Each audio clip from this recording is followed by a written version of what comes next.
स्वागत है आप सभी का अपने YouTube चैनल यूनिक क्लासेस पे। मैथ का ये वीडियो है, मतलब मैथ का क्लास है, और मैथ के क्लास में रेशियो एंड प्रोपोर्शन का उस पे का सबसे अहम टॉपिक आय व्यय पर आधारित प्रश्न। एग्जाम में यहाँ से काफ़ी संख्या में क्वेश्चन पूछे जाते हैं। संख्या कहने का मतलब कि एक एग्जाम में तो एक दो रहेगा, लेकिन हर एग्जाम में इसको पूछा जाता है, ठीक है ना। और रेशियो एंड प्रोपोर्शन का मतलब होता है अनुपात समानुपात। हिंदी वाले आप समझ जाइए, ठीक है। यहाँ पर केवल अंग्रेजी में ही लिखा गया है, ठीक है। अब पहला सवाल देखते हैं। यहाँ पर पहला सवाल क्या लिखा है, एक परिवार की आय एवं व्यय का अनुपात 10:7 है। आय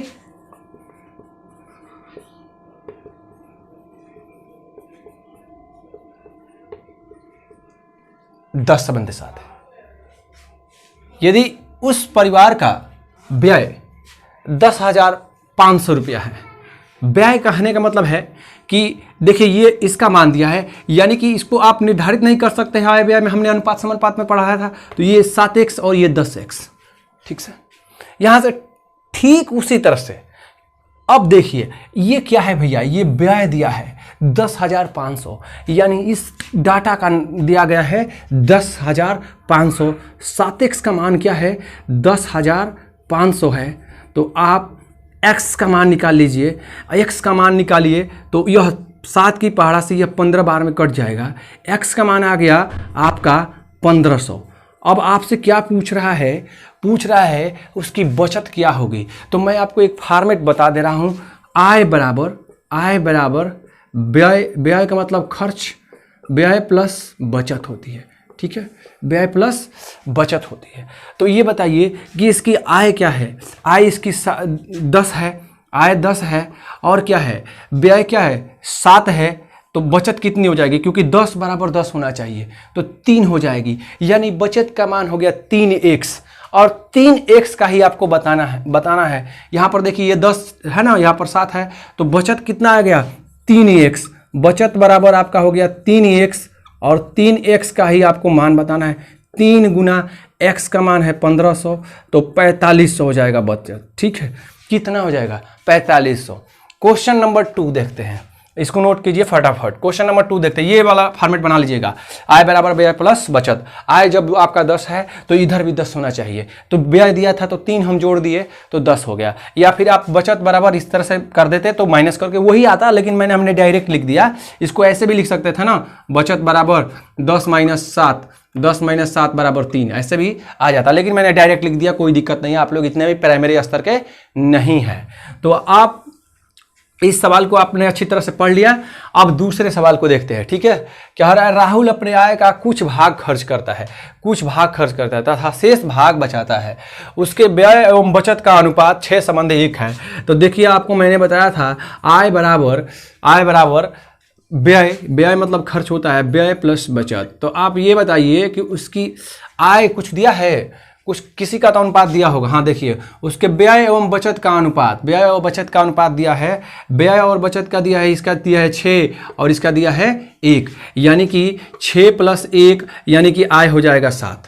तो आपसे क्या पूछ रहा है, आपसे यदि राहुल, ये देखिए यहाँ पर पूछा यदि राहुल की आय 4200 रुपया है, यानी कि 7x का मान दे दिया आपको। देखिए यहाँ पर ये 6:1 है, तो ये 6x और ये मतलब 6x और ये x हो जाता, तो टोटल मिलकर यह कितना है 7 है, यानी कि 7x का मान दे दिया है। 7 मतलब 7x, 6 यहाँ पर हमने ऐसे लिखा है कि आय बराबर ऐसे ही होता है। आप इसको अनुपात को निर्धारित नहीं कर सकते हैं, इसलिए 6x और ये x भी इस तरह से भी लिख सकते थे, ये 7x हो जाता, ठीक है। और इसी 7x का मान कितना दिया है 4200। 7x का मान कितना है 4200, तो x बराबर कितना हो जाएगा 600। कितना हो जाएगा 600। तो आपसे क्या पूछा है, उसका व्यय बताइए, और व्यय क्या है 6x है, तो व्यय बराबर क्या हो जाएगा, व्यय बराबर 6x, यानी कि 6 गुना 600 कितना हो जाएगा भाई 3600। तो देख रहे हैं आप कितनी आसानी से हम सवाल निकाल रहे हैं। तो इसी तरह से आपको एग्जाम में भी काम करना है, ठीक है। देखते हैं 3 नंबर क्वेश्चन। कह रहा है पी और क्यू का मासिक वेतन का अनुपात 4:3 है। तो आप इस सवाल को ऐसे लिखेंगे, P/Q, ठीक है। यदि P और Q के वर्तमान वेतन में 10% तथा 4% की वृद्धि 5% की वृद्धि हुई, तो पहले PQ का पहले देख लीजिए क्या अनुपात है 4:3, ठीक है। इनमें क्या हो रहा है कि P में 10% और Q में 5% की वृद्धि हुई, तो नया अनुपात पूछ रहा है। ठीक है, तो इसमें 10% की वृद्धि कर दीजिए भाई, 110/100 संबंध है 3 गुना 105/100। ठीक है, अब देखिए यह भाग का है, अनुपात मतलब होता है भाग, भाग होता है तो यह मान लीजिए कि गुणा अगर करेंगे तो क्या हो जाएगा, ऊपर जाएगा, या फिर देख लीजिए जो नया होगा उसके लिए मैं बता दे रहा हूं 4 गुणे 110/100, उसके लिए नया वालों के लिए इस तरह से, ये भाग का चिन्ह है, यहां पर कुछ नहीं है, यहां पर भाग का है, ये भाग ही समझना है, गुणे 100 में हो जाएगा आपका 3 गुणे 105, ये 100 से 100 कैंसिल हो जाएगा। तो उसी तरह से मैं डायरेक्ट यहां से इसको कैंसिल कर दे रहा हूं, कोई दिक्कत नहीं, यहां पर मैंने आपको बता दिया कैसे कैंसिल हुआ। ठीक है, उसके बाद ठीक वहां से भी वैसे होगा, यहां से भी वैसे होगा। अब देखिए 5 की पहाड़ा से यह 22 बार में कटेगा और 5 की पहाड़ा से यह 21 बार में कटेगा, यानी यह 88 संबंध है कितना, 63 के अनुपात में। तो नया अनुपात क्या हो गया, 88 संबंध 63, ये हो गया P और ये हो गया अपना Q। तो उसी तरह से P Q को देख लीजिए आप लोग, उसी तरह से जो चौथा क्वेश्चन है 4 नंबर का है, एकदम ऐसे ही है, इनमें ABC दिया है, बस यहां पर ABC दिया है, तो आप A B और C। ठीक है, तो ABC दिया है यहां पर, और आपसे क्या पूछ रहा है, देखिए यहां पर इनके अनुपात, वेतन का अनुपात 2, 3, 5। ठीक है, 2, 3, 5 में है। अब इनके वेतनों में क्रमशः इतना इतना परसेंट की वृद्धि होती है, देखिए 15%, 10% और 20%, तो 2 गुणा 15 यानी 115/100, फिर अनुपात लगा देंगे 3 गुना 110/100, फिर गुना 5 गुने 120/100, गुना नहीं सॉरी, ये यहाँ पर ऐसे। ठीक है, अनुपात लगा है, तो क्या कर रहा है, वृद्धि हुई तो उनका नया अनुपात, यही वही काम कर देना है आपको, इस तरह से गुणा भाग करके इसको कटा लेंगे, यहां से आपका आंसर आ जाएगा। अब देखते हैं नेक्स्ट क्वेश्चन। ठीक है, चलिए अब देखते हैं आय व्यय का 5वां क्वेश्चन और 6ठा क्वेश्चन, एकदम इंपॉर्टेंट क्वेश्चन है, इसको देखिए तरीका कि मैं कैसे कर रहा हूं। ठीक है, उसके बाद से आपको एग्जाम में कोई दिक्कत नहीं होगी इस पे। देखिए P तथा Q की आय, तो मैंने आपको बताया कि पहले जब आय का अगर क्वेश्चन आएगा तो आप इस तरह से बना लेंगे, आय बराबर व्यय प्लस बचत। क्या बनाएंगे, व्यय प्लस बचत। ठीक है, अब देखिए इनकी आय P और Q की आय दिया है, P और Q की आय दिया है, आय क्या दिया है 4 संबंध 7, तो आप इसको आय को 4x और 7x मान लीजिए, ऐसे करेंगे। पहले आय को अधिक होता है, इसलिए आय भाई अधिक होगा, तो अभी देखिए आय बराबर ही तो दोनों है, व्यय प्लस बचत, इसलिए हम आय को 4x और 7x लिखेंगे। 4x 7x लिखने के बाद में अब आ जाते हैं इस पे। अब यहां पर आय मैंने लिखा P का, ठीक है, P का हमने लिख लिया, P का, तो देखिए यहां पर 4x और व्यय क्या है भैया इसका, मान लीजिए कि अभी व्यय से मतलब नहीं है, यहां पर व्यय हम लिख देना है व्यय, अभी यहां डाटा नहीं है। बचत मुझे मालूम है इनकी, बचत क्या है, P 1000 रुपया बचाता है तथा Q 700 रुपया, तो इसकी मैं बचत लिख देता हूं 700। तो अब इसका क्या बन जाता भाई, 4x माइनस 700 बराबर व्यय, लिख सकते हैं कि नहीं।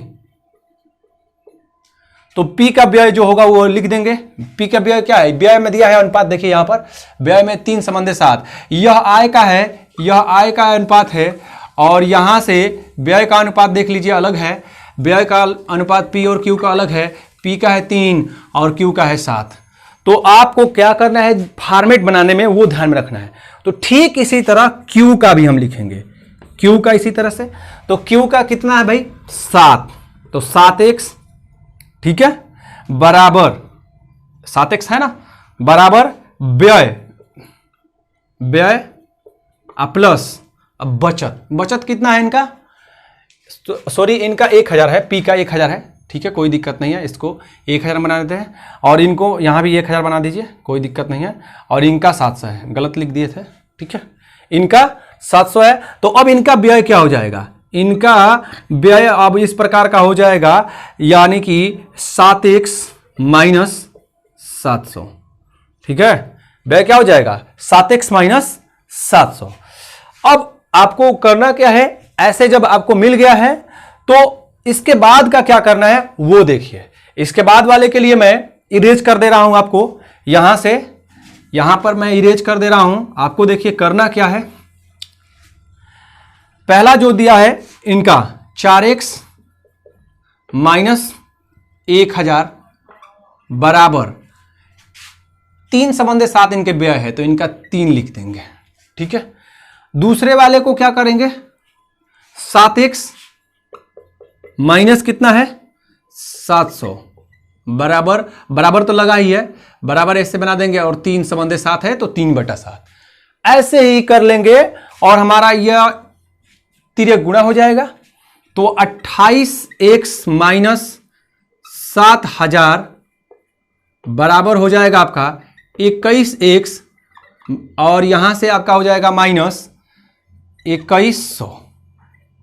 ठीक है, एक साइड लाते हैं x को, तो x को और इसको उधर ले जाएंगे। तो यहां पर देखिए 28x माइनस 21x बराबर माइनस 2100 अब, और यहां पर हो जाएगा आपका प्लस 7000। ठीक है, तो यहां से देखिए, यहां से 7x हो गया यहां से घट के, और यहां पर देखिए 7000 है, इसमें से 2100 निकल जाएगा 4900। तो x का मान कितना हो जाएगा, 7 की पारा से 700 हो जाएगा। अब आपसे क्या पूछा है ये देखिए, p की आय बताए, p की आय बताए, और p की आय की जगह पर आप क्या लिखे हो, p की आय आपने माना है 4x, p की आय क्या है 4x, तो यानी कि p की आय क्या हो जाएगा हमारा, p की आय हो जाएगा 4x, p की आय क्या हो जाएगा, p की आय बराबर 4x। यहां से कुछ भी आप निकाल सकते हो, तो 4 गुना कितना हो जाएगा 700, तो p की आय कितनी हो जाएगी 2800। ठीक है, तो इस तरह से इस सवाल को ऐसे हल कर लेंगे। ठीक है ना, अब अगले सवाल को हम बनाते हैं। ठीक है, फटाफट देखिए, इसको तरीका देख लीजिए, एकदम हूबहू जानबूझ कर हमने दिया है कि टफ सवाल है, इसलिए आपको देखिए इसको आप लोग फटाफट नोट कर लीजिए। नोट करने के बाद मैं इस तरह से लगाएंगे जैसे हमने 5वां लगाया है। तो आप आय व्यय का, पहले आय का अनुपात इनका लिख लीजिए, क्या है 5 संबंधित 3, यानी कि इनका हो जाएगा 5x और इनका हो जाएगा 3x। तो अब a की आय के हिसाब से हम व्यय के हिसाब से निकाल लेते थे, तो क्या हो जाएगा 5x माइनस बचत, क्या बचत वालों को माइनस कर दीजिए, बचत है आपका 2600। तो उसी तरह से b की व्यय बराबर कितना है व्यय 3x, बचत कितना है, बचत को माइनस कर देते हैं इसमें से 1800। अब उसके बाद क्या करते थे, इनको लिखने में बट्टा में लिख करके व्यय को, जो व्यय का अनुपात दिया था उसको हम आगे लिख देते थे फिर बट्टे में। तो लिखिए यहां पर 5x माइनस 2600 बटा में 3x माइनस 1800 बराबर व्यय का अनुपात, व्यय का अनुपात इस साइड में रहेगा भाई, व्यय का अनुपात क्या है आपका 9/5, 9/5। अब इसको हम तिर्यक गुणा कर देते हैं यहां से, 25x बराबर 25x माइनस 13000, 2600 का पड़ा 5 बार में 13000, और यहां से 27x और यहां से माइनस 18×9=62, 162 पर 00, 16200। एक साइड कर देते हैं इसको, यहां लाइए 25x माइनस 27x बराबर माइनस 16200 प्लस 13000। अब यहां से देखिए माइनस 2x बराबर माइनस 3200, माइनस से माइनस कैंसिल, 2 से काटेंगे 16, यानी x का मान कितना आ गया 1600। आपसे क्या पूछा है, तो उनकी आय क्या है, यानी अलग अलग सब दोनों की आय बताना है। तो एक की आय है 5x, तो एक की आय 5x है, तो यहां पर देखिए यानी कि a की आय बराबर 5x, यानी कि 5 गुना 1600, इनका हो जाएगा 8000। अब b की आय उसी तरह से निकाल लेंगे, b की आय बराबर कितना है 3x, 3 गुना 1600, 4800।